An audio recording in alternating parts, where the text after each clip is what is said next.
I've seen a lot of news floating around about Amazon's brand new house-made Vega OS, which is eventually going to replace their Fire TV operating system that's currently available across all of their devices. But there's a lot of myths and a lot of realities about this brand new OS that I think we have to break down and talk about. Currently, Fire TV devices like Fire Sticks, Fire TV Cubes, even just TVs, they run Fire TV OS, which is just basically a version of Android that Amazon has given a little makeover to have their own custom touch to it. And there's a lot of things to like about this operating system.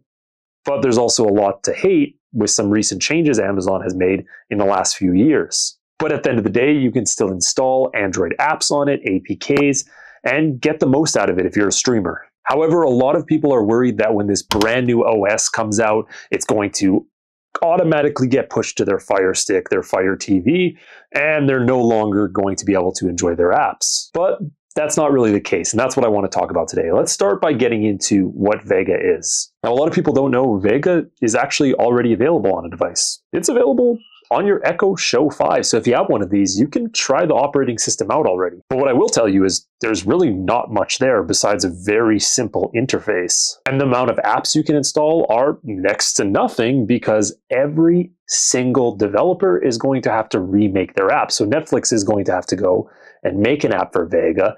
And this means Amazon is going to have to either set up incentives or set up a way for developers to bring their apps over to their new in-home system. And yes, this is a major hassle for developers, and it's going to take time for this to be big enough to actually bring it to major devices like the Fire Stick. Now, from all the news we can see, Vega is going to be a Linux-based system, and that doesn't mean it's impossible to sideload apps on it, but it does mean it's going to take a lot of time, and it also means Amazon is going to have a lot more control over their system. Now, the reason we know this runs Vega is if you look at the software version, it runs a version that is an extremely low number, where my Echo Show 15 that's over on the side here, it runs like an 8.0 version.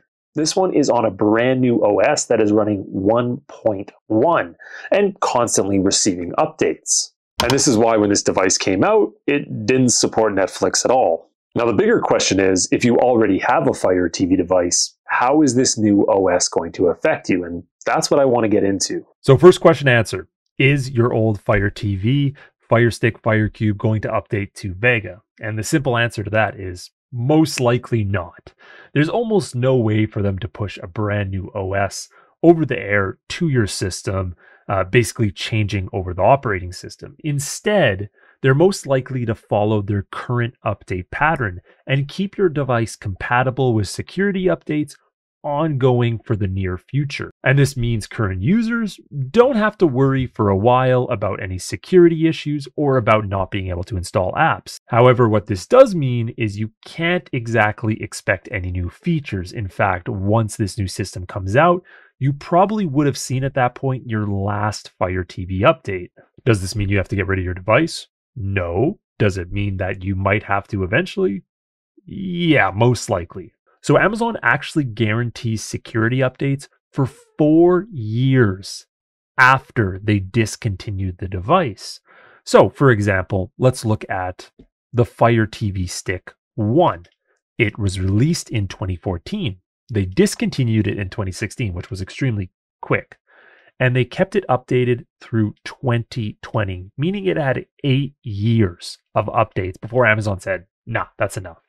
And if you don't know, Amazon doesn't update their operating system. So if you get a Fire Stick with Fire OS 7, you'll never get one with 8. Or if you got one with Fire OS 5, you're not going to get one with 6, right? They stay their current OS version.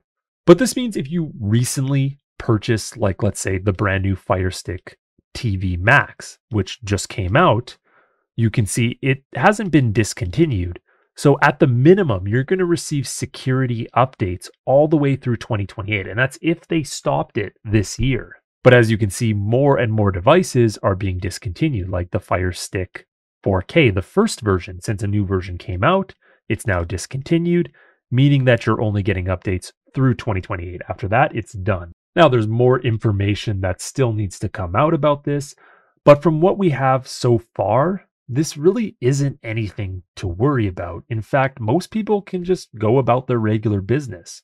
Now, if you don't like the fact that Amazon has started to add more ads and make their system more restrictive, then that's on you to sell your device and move to something more customizable like an NVIDIA Shield or maybe an on Walmart streaming box, which a lot of people love and has become more popular over the years. Now, I'll be the first to say I'm not a huge fan of the choices Amazon has made, whether it is adding more ads, trying to block home screen customization apps.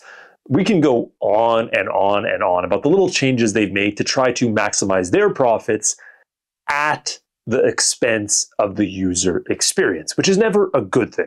They had a solid product years and years ago, and they've made it slightly worse, and better in some ways, but slightly worse for people that really want to customize their device.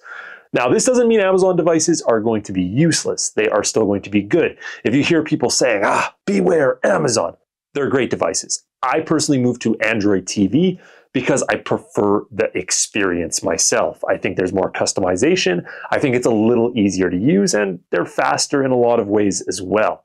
Now, it's up to you what system you want to stay with. I will continue to cover Vega as it goes on, so make sure you hit that subscribe button right down below. As soon as it comes out, video, learning about it, learning how to customize it, all that stuff, guys. So hit that subscribe button. I'll see you in the next one.